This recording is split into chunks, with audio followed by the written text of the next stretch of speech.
Assalamualaikum warahmatullahi wabarakatuh. Selamat malam semuanya. Selamat datang kembali di channel kesayangan kita, Ilo Ekstrim. Ya, di kesempatan kali ini kita akan memberikan informasi ya, jika kita merubah ke depannya untuk jam upload di jam 7 malam. Jadi biasanya kita upload di jam 1 siang. Untuk kedepannya kita akan upload di jam 7 malam. Nah, hari ini bonus ya, bonus satu video buat teman-teman. Dan ketika tadi siang unduh jiwa sudah selesai, maka pada malam hari ini kita sesuai janji kita akan memberikan satu kisah tamat. Dan kayaknya kedepannya kita akan beberapa hari kemudian kita akan memberikan kisah tamat berturut-turut dulu ya, karena dilihat-lihatnya teman-teman kayaknya lebih suka kisah tamat nih. Tapi tetap nanti kedepannya mungkin ada kisah series lagi yang sudah memang kita siapkan dari Kalimantan ya. Dan nggak pakai berlama-lama, kisah tamat kali ini adalah kisah dari Walensky ya, kisah yang ditulis oleh salah satu penulis yang handal Indonesia, yaitu Walensky. Biasanya kisah-kisahnya itu selalu dark. Dan oke, kita akan langsung masuk ke dalam kisahnya tanpa berlama-lama lagi. Mode horor on. Misteri di rumah Simbah.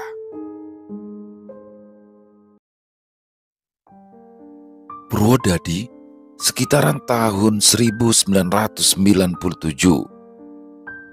Aku terdiam terpaku, hanya berdiri sambil memandang ke arah pintu kamar mandi. Kok merinding lagi? Ucapku lirih setelah sesaat merasa melihat jika ada sekelebat bayangan masuk ke dalam sana. Akhirnya, aku urungkan niatku untuk mandi dan langsung balik lagi ke dalam kamar. Dan untuk kesekian kalinya, aku melewatkan sesi mandi sore. Loh, kok gak jadi mandi, Lis? Tanya ibu dari dapur sambil menuangkan air panas ke dalam gelas. Males, Bu, dingin. Jawabku sekenanya lalu menutup pintu, tapi di dalam kamar pun masih sama. Rasanya aku tidak sendirian berada di sini. Sayup-sayup terdengar suara hembusan nafas. Cepat ku tengok, tapi kosong, tak ada siapa-siapa. Namun, mataku seolah seperti tak bisa lepas menatap sudut di samping tempat tidur. Terasa seperti ada mata yang terus menatapku dari situ. Tak lama kemudian, ibu pun datang sambil membawakan segelas jamu. Nih, diminum dulu. Kamu itu baru sembuh. Ini jamu khusus buat orang yang baru sembuh, ujar ibu sambil menyodorkan segelas jamu pekat yang rasanya super pahit. Aduh, Bu, Sulis gak kuat kalau minum jamu-jamu pahitan gitu. Melekok, Bu, pintaku memohon. Gak boleh bandel. Biar kamu itu cepat pulih, biar cepat masuk sekolah. Kamu itu sudah kelas 3 SMA loh. Sebentar lagi ujian. Kamu itu sudah kelamaan libur, sahut ibuku setengah memaksa, dan dengan berat hati segera aku minum jamu sekali tenggak. Tenggorokanku berontak. Tahan, jangan sampai muntah, kata ibu sambil meniupi ubun-ubunku. Ibu pun segera menyambut gelas yang telah kosong dari tanganku.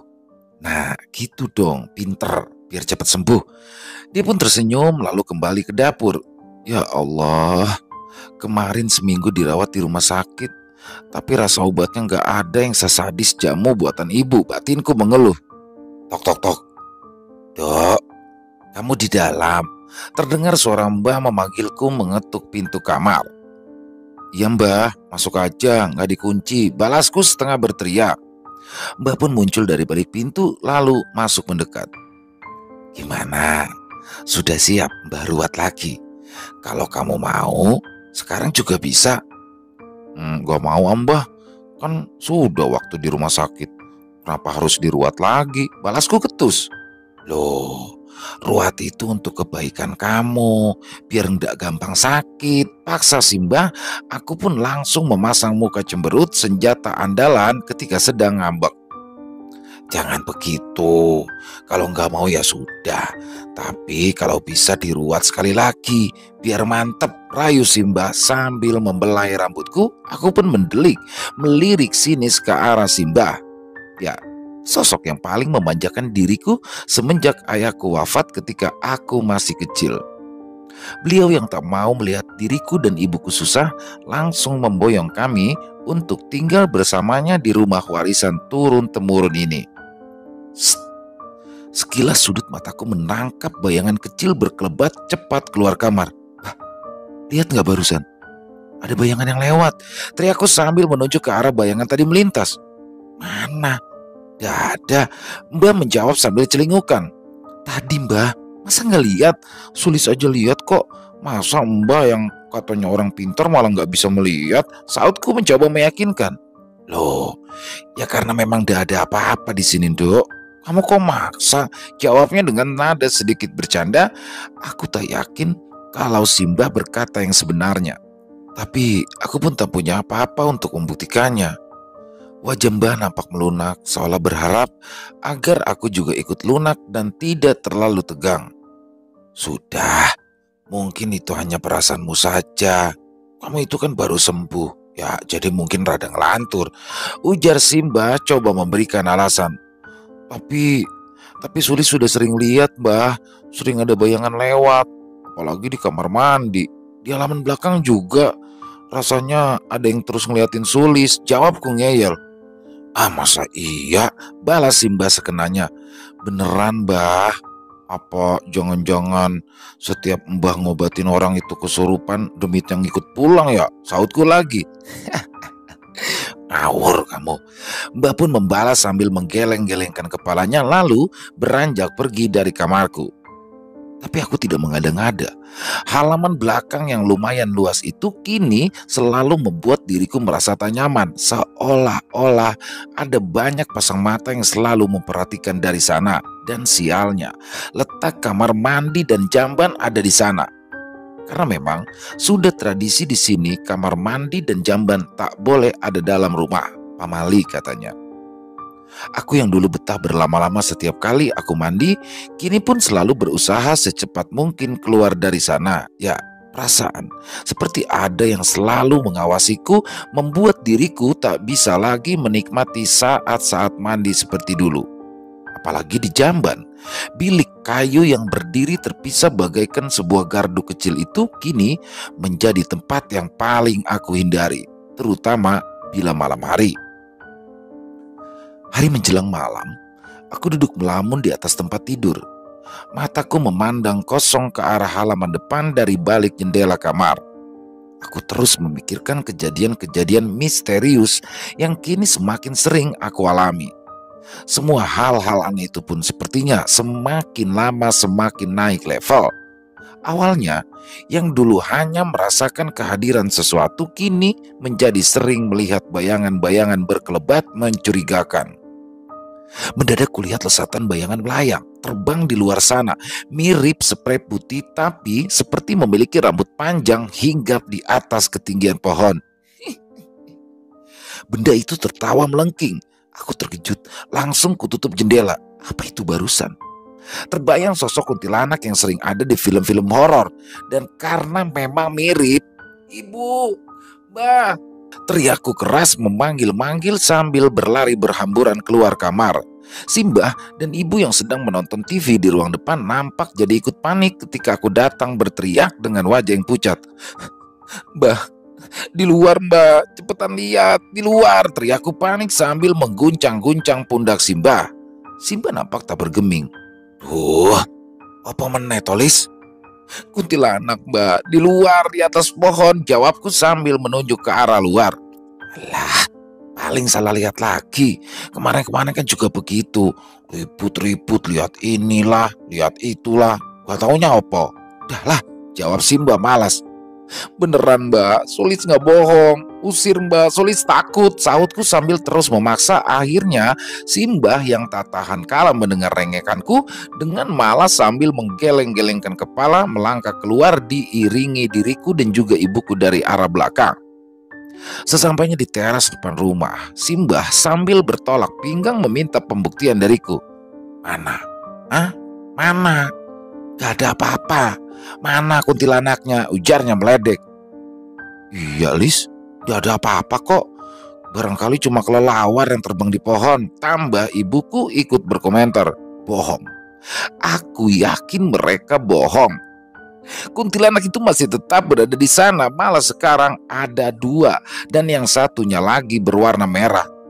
Tidak mungkin mereka tidak bisa lihat. Itu Mbak, di atas pohon ada dua, pakai baju putih sama merah, balasku menunjuk sambil bersembunyi mengintip di balik punggung Simba. Kedua sosok kuntilanak itu malah menyeringai, melotot, seolah marah karena kutunjuk-tunjuk. Lalu tiba-tiba kedua sosok itu berkelebat terbang pergi entah kemana, menghilang tanpa jejak. Aku sedikit kaget, langsung kealihkan pandangan ke arah Simba yang nampak gugup karena kepergok berkomat kamit. Lawang dah ada apa-apa kok. Simba mau nonton TV lagi, nanti acaranya keburu habis, sautnya lagi. Simba lalu berbalik kembali masuk ke rumah diiringi ibuku yang mengikuti di belakang. Aku pun langsung masuk ke kamar dengan hati dongkol karena sudah merasa dipermainkan. Aku yakin, sangat yakin kalau Simba dan ibu juga melihat apa yang aku lihat. Tapi kenapa mereka tidak mau jujur? Apa jangan-jangan ya memang aku yang benar-benar salah lihat? Tapi tidak. Aku tidak mungkin salah. Esok malamnya, aku yang baru saja pulang dari rumah teman mendadak menghentikan langkah ketika baru sampai di halaman depan. Nampak kala itu ada sesuatu yang berdiri persis di depan pintu rumah. Terlihat samar-samar seperti sebuah guling besar yang berdiri di sana. Ya ampun, sosok pocong dengan kain kafan yang kumal dengan wajahnya yang gosong menatap tajam ke arahku. Aku menjerit tertahan, langsung berbalik badan untuk segera berlari dari situ. Tapi tiba-tiba sudah ada Simba yang entah dari mana munculnya dan kini ada di belakangku. Kenapa, Dok? Mukamu pucat begitu? Tanya Simba terheran-heran.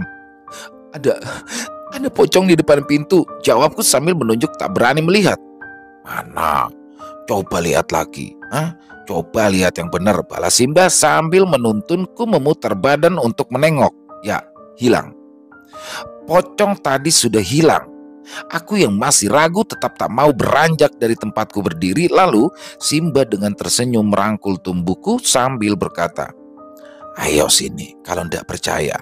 Aku ikut bergerak ketika Simba mengajakku melangkah mendekati rumah dan memang sudah tak ada apa-apa lagi di situ. Aku masih bingung, ragu antara yakin dengan tidak dengan apa yang baru saja aku lihat. Tapi kemudian Simba coba kembali meyakinkanku. Sudah, jangan bingung gitu. Tidak ada apa-apa kok. Mending kamu masuk, sudah malam, ujar Simba sambil duduk di kursi teras. Aku pun tak langsung membalas. Aku bimbang.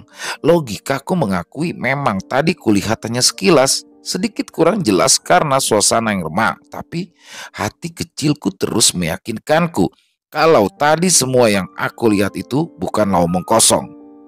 Aku pun akhirnya hanya membalas pelan. Ya sudah Mbah, Sulis masuk dulu. Sambil masuk ke dalam rumah, tapi saat aku melangkah lewat, aku merasa seperti ada yang berdiri di samping pintu, terasa sangat dekat, disertai aroma seperti benda yang terbakar. Assalamualaikum, ucapku lantang di depan pintu lalu duduk di kursi teras sambil membuka sepatu. Kulirik jam tangan kala itu pukul 4 sore. Waalaikumsalam. Muncul ibu di depan pintu lalu melangkah dan ikut duduk di sampingku. Mau langsung mandi? Apa mau minum jamu dulu? Lanjutnya bertanya. Ya, pilihan yang mudah. Sudah pasti mandi dulu. Sebisa mungkin aku menghindari paksaan ibu untuk meminum jamu super pahitnya yang sudah menjadi musuh bebuyutanku. Mau langsung mandi dulu Bu mumpung masih sore, jawabku sambil menenteng tas sekolah melangkah masuk menuju kamar. Terlihat seperti bayangan anak kecil masuk ke dalam kamar. Aku yang kaget mendadak menghentikan langkah. Loh, kenapa bengong? Katanya mau langsung mandi, tanya ibu yang kini sudah ada di belakangku. Bu, tadi seperti ada anak kecil yang masuk ke dalam kamarku deh, jawabku ragu sambil menunjuk ke arah bayangan tadi yang melesat. Ibu mengelunjitkan dahi, langsung berjalan mendahuluiku melangkah ke arah kamar. Anak kecil apa Tolis? Lawang pintunya aja ditutup begini kok. Kamu itu kok ada-ada aja. Kecapean, jadi ngawur tuh. Aku tertegun. Baru menyadari kalau ternyata ibuku benar, pintu itu tertutup. Aku pun lalu mendekat untuk sekedar memastikan. Iya, masih tertutup, ujarku masih kebingungan. Lalu membuka pintu dan langsung masuk ke dalam kamar. Tapi sekilas mataku menangkap seperti ada kilatan mata yang seolah mengintip di samping tempat tidur. membuatku spontan memalingkan wajah. Tadinya aku mau langsung memanggil ibuku lagi, tapi batinku melarang. Aku tidak boleh kolokan, aku tidak boleh rewel, aku tidak mau dicap cengeng, dikit-dikit ngadu, dikit-dikit teriak. Aku pun mencoba menyikapinya dengan lebih kalem. Aku tetap diam ketika aku mendengar suara hembusan nafas halus dari sana. Ingin sekali aku berteriak, tapi tidak kulakukan. Ku coba mengabaikannya, berusaha bersikap seperti biasa seolah-olah semua itu tidak nyata. Lalu, suara nafas tadi perlahan terhenti.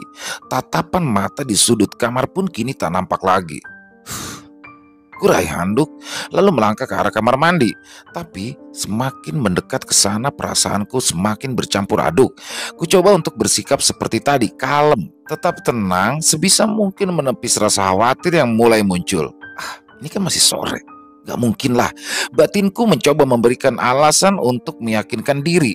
Aku mulai masuk ke kamar mandi, lalu melakukan semua persiapan yang biasa kulakukan sebelum mandi. Tapi belum apa-apa, aku merasa kakiku seolah menyentuh sesuatu. Aku langsung diam terpaku, keringat dingin muncul di pori-pori, bulu kuduk merinding berdiri. Ku beranikan diri untuk melongok ke arah kiri. Astaga, kulihat sosok wanita menggunakan kemben sedang duduk berjongkok membelakangiku dengan punggung berlubang penuh belatung. Kakiku lemas, pandanganku gelap. Bruk, aku jatuh pingsan. Dan saat aku membuka mata, aku sudah berada di dalam kamar. Nampak ibu dan Simba ada di samping tempat tidur. Ku coba untuk bangun, tubuhku masih terasa lemas. Ibu pun coba membantuku duduk di tempat tidur lalu memberikan segelas air putih. "Sudah, kamu istirahat saja. Nggak usah dulu banyak gerak," ucap Simba sambil mengusap-ngusap kepalaku. Aku mengangguk pelan, kemudian kembali merebahkan diri di atas kasur. Ibu dan Simba lalu pergi meninggalkanku sendirian di dalam kamar. Aku mencoba mengingat-ingat kembali apa yang sudah terjadi. Namun ketika ingatanku kembali pulih, bayangan sosok wanita berpunggung bolong tadi malah membuatku menjadi tak nyenyak tidur. Keesokan harinya, ibu melarangku untuk berangkat sekolah. Biar bisa istirahat, kata ibu. Di pagi hari itu, aku pun hanya berbaring di kasur. Mulutku masih terasa pahit sehabis dicekoki ibu dengan jamunya yang rasanya semakin mematikan. "Duk, kamu sudah mendingan?" tanya Simba yang tiba-tiba muncul di depan pintu. "Ya mbah, sudah enakan," jawabku lemah, lalu perlahan bangkit duduk di atas kasur. "Kamu itu kemarin kenapa? Kalau memang belum sembuh betul, harusnya kamu itu ndak usah maksa sekolah dulu. Mbah itu khawatir loh kamu demam lagi," ucapnya pelan. Aku pun tak menjawab. Sebenarnya aku ingin memberitahukan tentang apa yang aku lihat kemarin di kamar mandi, tapi percuma. Simba pasti tak percaya. Akhirnya aku pun coba menanyakan hal lain. "Bah, sebenarnya ada apa sih di rumah ini? Kok belakangan ini Sulis jadi sering lihat yang enggak-enggak? Sulis jadi takut, Mbah," ucapku memulai pertanyaan. "Takut apa? Semua itu hanya perasaanmu saja. Kamu itu baru sembuh, sempat dirawat segala. Mungkin kamu jadi kurang konsentrasi," jawab Simba coba menjelaskan. Enggak mbah. Sulis yakin kok nggak salah lihat. Di kamar ini, di halaman, di kamar mandi.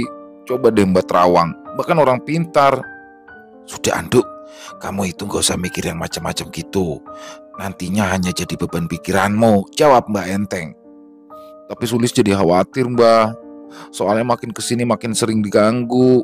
Sulis takut kenapa-napa," balasku memelas. "Tidak ada apa-apa Nduk. Lagi pula kamu itu ndak perlu khawatir. Kan ada Simba." Mbakku coba kembali menenangkan. Ya, Simba memang lihai merayuku. Ucapannya mampu membuatku menjadi lebih tenang. Suaranya yang lemah lembut selalu mampu membuat hatiku tentram.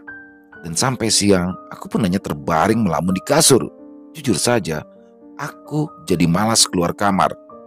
Khawatir kalau aku bertemu dengan hal-hal aneh lagi. Tapi di dalam kamar pun aku mulai tak tenang. Kembali muncul perasaan seolah ada mata yang menatap. Ya, aku seolah seperti tak sendirian. Ku coba mengabaikannya, berniat untuk tidur dengan harapan semua perasaan aneh itu akan hilang. Namun, ketika aku memejamkan mata, mulai kembali terdengar suara hembusan nafas pelan dari sisi tempat tidur. Suara itu lagi. Batinku ketakutan.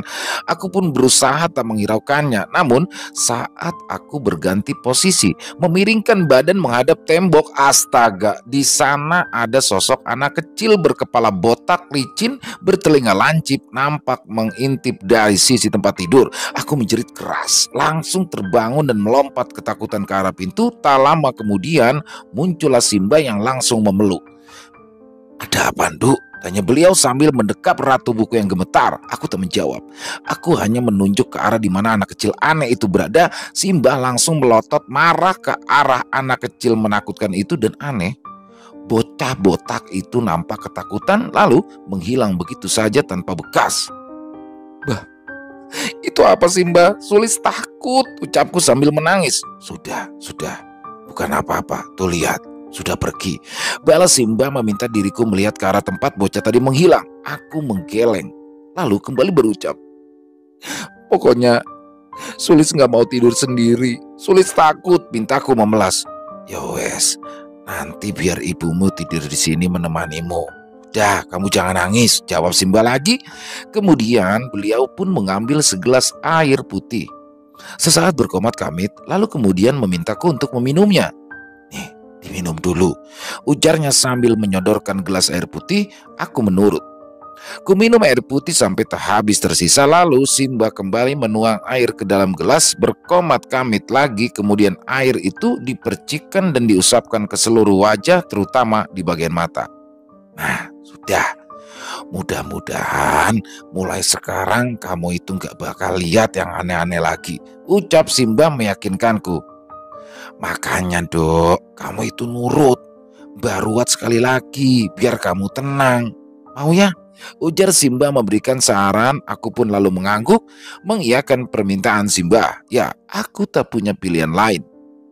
Dalam situasi seperti ini apapun jadi asal bisa membuat segalanya normal kembali. Dan di hari itu juga aku pun kembali diruat oleh Simba seperti yang dulu pernah dilakukan di rumah sakit. Tapi kali ini ritual dilaksanakan lebih lengkap dan juga lebih detail. Tidak seperti saat aku di rumah sakit yang terkesan seadanya karena adanya batasan dari pihak rumah sakit yang tak ingin pasien menjadi terganggu. Dan sejak hari itu juga, setiap malamnya ibu dengan setia menemaniku tidur di kamar. Bahkan saat aku mandi dan buang air pun sebisa mungkin aku pun selalu diantar. Ya, pokoknya aku tak pernah mau ditinggal sendiri.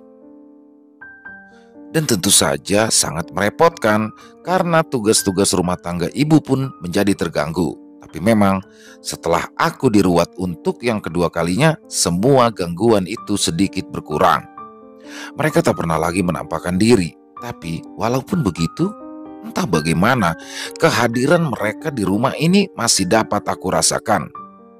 Akan tetapi aku yang tak ingin terus merepotkan ibu akhirnya mulai mau ditinggal sendiri. Tapi malah seolah mereka menerorku dengan cara yang lain. Di beberapa malam, aku sering bermimpi diriku berada di sebuah tempat asing. Dan semua makhluk menyeramkan itu ada di sana, berbaur dengan sejumlah makhluk lain yang belum pernah aku lihat sebelumnya. Tapi semua mimpi-mimpi itu coba ku anggap hanyalah sebagai kembang tidur. Bagiku tak masalah.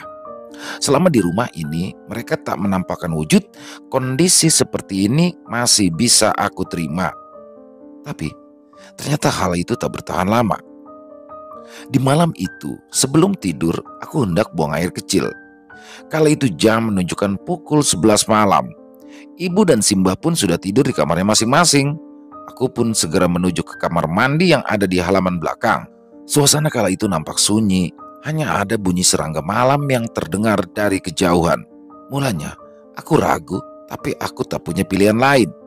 Akhirnya dengan berat hati aku pun masuk ke dalam kamar mandi yang minim penerangan itu. Tapi aneh, sejak aku masuk, aku merasa seperti ada yang berubah.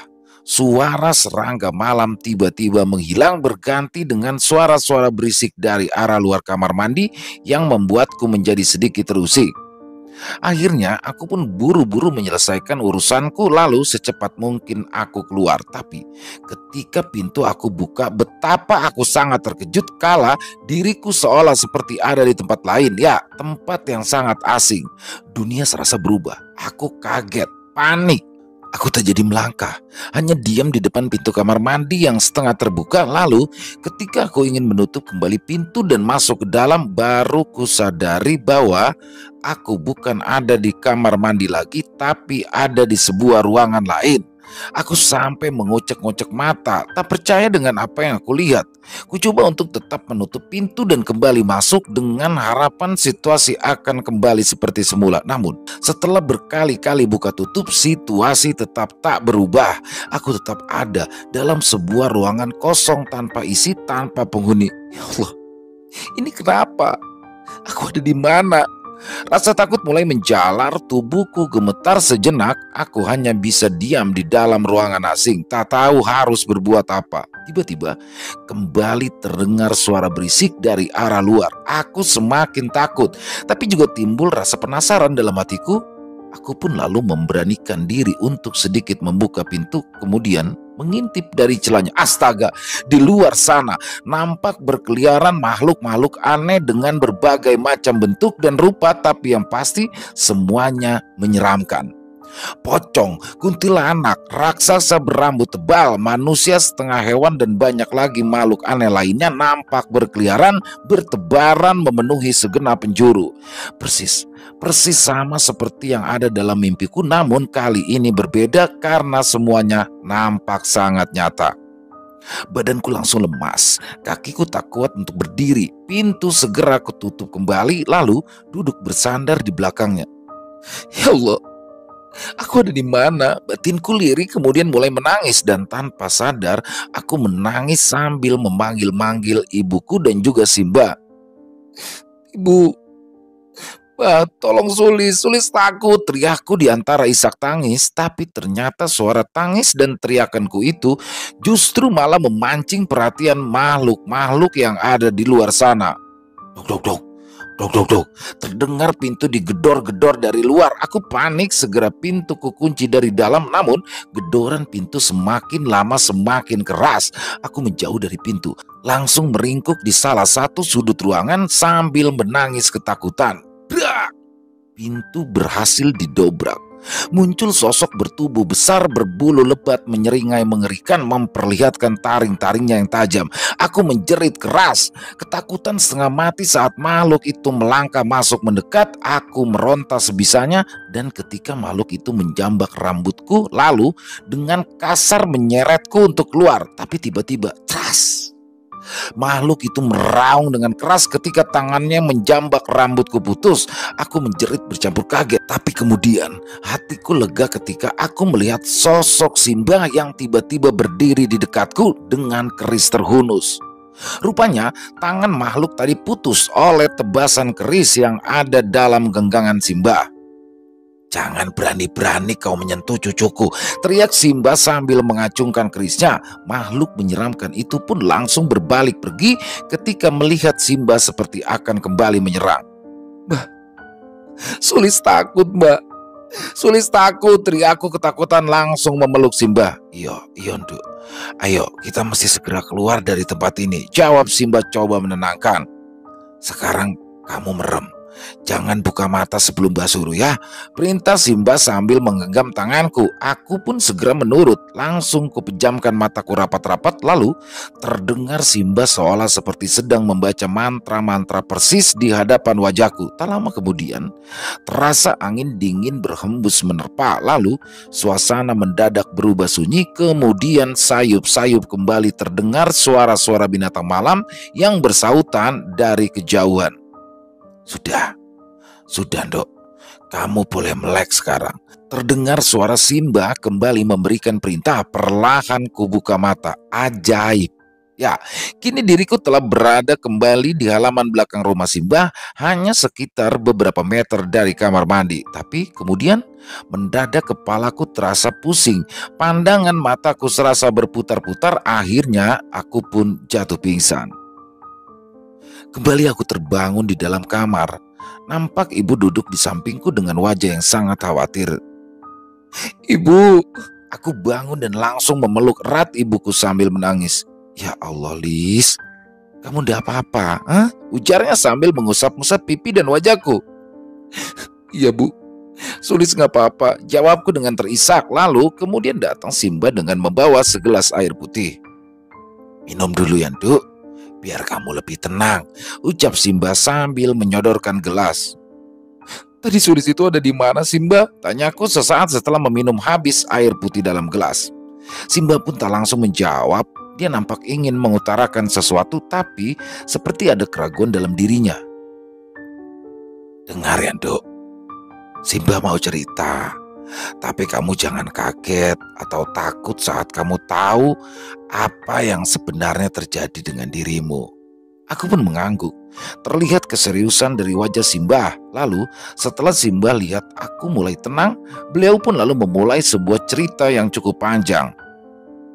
"Jadi begini, saat kamu sakit waktu itu, rupanya indera keenammu mulai terbuka. Kamu itu jadi bisa melihat, merasakan apa yang orang lain gak bisa lihat." "Maksudnya Sulis jadi bisa ngelihat setan gitu, Mbah?" tanyaku penasaran. "Ya betul, ternyata kamu juga mewarisi bakat yang dimiliki Mbah Buyutmu yang nurun ke Mbah. Dan ternyata kamu juga," jawab Simba. "Waktu itu Simba coba untuk kembali tutup karena Simba khawatir kamu itu ketakutan karena memang belum siap. Tapi sia-sia, bakatmu terlalu besar untuk dihalangi," ujar Simba lagi. "Akhirnya kamu itu mulai merasa seperti sering diganggu makhluk halus. Padahal jauh sebelumnya mereka sudah ada di sini. Tapi dulu kamu belum bisa merasakan apalagi melihat." "Ya Allah, tapi kenapa makhluk sebanyak itu bisa ada di sini, Mbah?" tanyaku lagi kurang puas. Mbah pun tersenyum, lalu kemudian dia kembali menjelaskan. "Dulu, wilayah ini merupakan hutan belantara angker. Lalu datang Mbah Buyutmu, Mbah Suto Wijoyo beserta beberapa muridnya dan berniat menetap di sini. Mbah Suto Wijoyo sengaja memilih tempat ini karena di sini tanahnya subur dan sumber airnya juga bagus. Tentu saja bukan perkara mudah karena di sini banyak demitnya. Tapi Mbah Buyutmu itu pantang menyerah. Semua demit coba dibabat habis. Namun karena jumlahnya terlalu banyak, akhirnya Mbah Buyutmu memutuskan untuk mengumpulkan dan mengunci mereka di satu tempat. Ya di sini tempatnya, di atas tanah ini. Lebih tepatnya lagi di belakang rumah. Lalu beliau itu sengaja membangun rumah persis di atasnya agar dia bisa mengawasi gerak-gerik mereka. Dan sebagai jaminan, rumah ini dipagari oleh Mbah Buyutmu supaya para demit itu nggak bisa keluar lagi dan tidak akan mengganggu warga yang lain." "Ya ampun, Mbah, itu beneran? Kok seperti cerita-cerita dongeng?" sautku setelah mendengar kisah dari Simba barusan. "Yo beneran, Dok. Masa Simba ngarang? Loh, apa yang selama ini kamu lihat, kamu rasakan, itu semua nyata. Kamu sendiri tanpa sengaja masuk ke alam mereka. Untung Simba cepet datang," balas Simba. "Tapi jangan khawatir. Nanti Simba akan pagari kamu supaya mereka ndak bisa ganggu," sambung Simba lagi. "Yo tapi maaf, Simba ini nggak bisa nutup mata batinmu. Dan mulai saat ini kamu mesti terbiasa atas kehadiran mereka. Yang penting mereka nggak akan bisa mengganggu kamu apalagi menyakitimu." "Tapi Sulis takut, Mbah," aku membalas dengan nada memelas. "Jangan takut. Nanti Simba ajari bagaimana cara menghadapi mereka. Kamu itu pasti bisa karena kamu memang memiliki kelebihan," jawab Simba sambil tersenyum. "Mbah sebenarnya bisa saja pergi dari sini. Tapi tanggung jawab ini terlalu besar untuk ditinggalkan. Simba takut kalau sampai pagar gaibnya runtuh maka akan menimbulkan malapetaka bagi warga kampung ini. Jelas Simba lagi, aku pun terdiam. Semua rahasia yang menyelimuti diriku dan rumah ini pun akhirnya terkuak. Dan aku pun masih mencoba untuk mencerna dan menelan semua kenyataan yang baru saja aku ketahui. Akhirnya, sejak saat itu, sedikit demi sedikit aku mulai belajar menerima kenyataan bahwa aku harus hidup berdampingan dengan mereka. Dan berkat bimbingan dan sejumlah pelajaran ilmu kebatinan dari Simba membuatku semakin mudah untuk menghadapi semuanya. Kini, setelah sekian lama, akhirnya aku pun mulai terbiasa. Aku pun sudah tak sungkan lagi berbagi kamar mandi dengan hantu wanita berpunggung bolong itu. Ya, mau bagaimana lagi? Aku pun sekarang hanya bisa tersenyum geli saat bocah botak bertelinga lancip coba mengintip dari samping tempat tidur. Kadang-kadang justru malah aku yang usil. Sesekali mataku melotot, dia pun langsung hilang ketakutan. Aku tersenyum sinis ketika makhluk besar berbulu lebat bertangan buntung hanya bisa menatap marah penuh dendam. Namun ia tak mampu untuk mendekat. Dan kuntilanak yang berterbangan dari pohon ke pohon di depan rumah sudah menjadi pemandangan rutin hampir di setiap malamnya. Dan ketika pocong kumal berwajah gosong berdiri menghalang di pintu, aku bukannya takut, tapi malah mendekat lalu menghardik. Minggir. Dia pun langsung melompat memberikan jalan agar aku bisa lewat. Entah sampai kapan aku menjalani kehidupan yang luar biasa ini. Tapi aku ikhlas. Aku menganggap jika ini sebagai takdir yang harus aku terima dengan lapang dada. Dan kini, setelah berpuluh-puluh tahun berlalu, aku masih bertahan di rumah ini. Aku pun juga telah berkeluarga dan memiliki 3 orang anak. Segalanya mungkin telah berubah, tapi tidak dengan rumah ini. Simba yang telah lama wafat meninggalkan sebuah tanggung jawab besar di pundakku. Aku pun tidak keberatan. Sebisa dan selama aku sanggup akan kujaga dan kurawat warisan peninggalan leluhurku ini. Masih sering kurasakan kehadiran Simba di sampingku. Dia seakan selalu ingin mendampingi cucu-cucunya untuk menjaga rumah ini. Namun, kini muncul suatu kekhawatiran dalam hati. Siapakah yang akan meneruskan tongkat estafet mulia ini? Dan malam itu, aku yang sedang bertirakat di kamar dihampiri oleh anak bungsuku yang bernama Rizky yang datang mendekat lalu bertanya, "Bu, itu siapa Simba yang ada di samping ibu?" Tanya bocah lelaki berusia 5 tahun itu. Aku kaget, tapi kemudian aku tersenyum. Selesai. Wow, luar biasa. Kisah yang cukup menegangkan ya. Dan kisah dari Walensky memang selalu dark banget ya. Dapat banget horornya dan kisah di rumah Simbah itu selalu ini ya. Rumah Simbah itu selalu membayangkan situasi yang mencekam. Apalagi ternyata dia bisa melihat ketika sakit. Dan ternyata itu turun-temurun dari leluhurnya. Dan yang lebih mencengangkan lagi atau ketika terakhir ternyata dia tetap bertahan di situ dan akhirnya sampai menikah, punya anak, dan ternyata anak ketiganya lah menjadi penerusnya sebagai penjaga. Jadi memang ternyata rumah itu menjadi ini ya, bertempat berkumpulnya agar tidak mencelakai warga desa. Jadi sungguh terpuji ya. Tapi mungkin nanti ke depannya sih saya berharap ke depannya tidak perlu tidak perlu lagi rumah itu menjadi sarang sehingga tidak mencelakai warga desa. Bagaimana nanti ke depannya saya berharap agar rumah itu terbebas juga ya dan seluruh desa juga terbebas. Mudah-mudahan ada solusinya ya. Itu aja, silakan yang punya komentar lain mungkin bisa ditulis di kolom komentar ataupun sekedar saling menyapa. Insya Allah kami akan membalasnya satu persatu. Dan buat teman-teman yang mungkin suka dengan videonya, diklik tombol like-nya ya, tombol jempolnya. Jangan lupa di-share linknya ke teman-teman yang lain agar yang lain bisa ikut terhibur. Dan buat yang mungkin baru bergabung ya, bisa diklik tombol merah subscribe-nya. Jangan lupa lonceng notifikasinya dinyalakan agar teman-teman selalu mendapatkan notifikasi dari konten-konten yang akan kami upload selanjutnya. Dan buat teman-teman mungkin yang mau mengirimkan kisah ya bertemakan horor misteri, silakan bisa dikirimkan ke nomor telepon yang ada di bawah sini. Dan buat teman-teman yang sudah mengirimkan kisah, kami ucapkan terima kasih. Buat yang sudah mengirimkan tapi belum dibawakan, harap bersabar ya, karena memang harus masih melewati proses penggarapan terlebih dahulu. Dan di akhir kata, seperti biasa saya mohon maaf apabila mungkin dalam pembawaan kisahnya tadi ada kesalahan saya dalam berkata-kata, atau mungkin ada kata-kata saya mungkin yang kurang berkenan di hati teman-teman. Saya mohon dibukakan pintu maaf yang seluas-luasnya, karena saya hanyalah manusia biasa, tempatnya salah dan dosa. Dan sampai jumpa lagi di konten-konten kami selanjutnya yang pasti tidak kalah serunya, masih tidak kalah horor, masih bersama saya Ilo di Ilo Ekstrim. Salam sehat, sukses selalu untuk kita semua. Amin, amin ya robbal alamin. Wassalamualaikum warahmatullahi wabarakatuh.